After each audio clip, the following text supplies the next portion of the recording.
Is your 2016 Mazda CX-5 key fob not working? Don't worry, here's a quick guide to get you back on the road.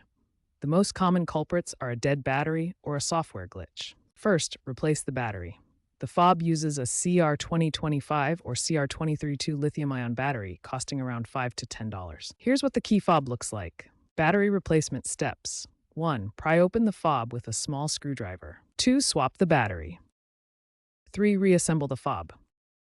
Test by pressing buttons near the vehicle. If that doesn't work, you may need to reprogram the key fob to sync it with the car's system. If a new battery doesn't resolve the key fob issue, perform a relearn procedure.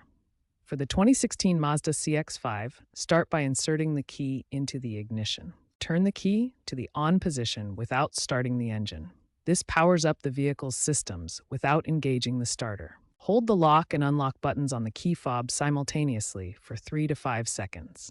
This initiates the relearn sequence. Finally, cycle the ignition off and then back on.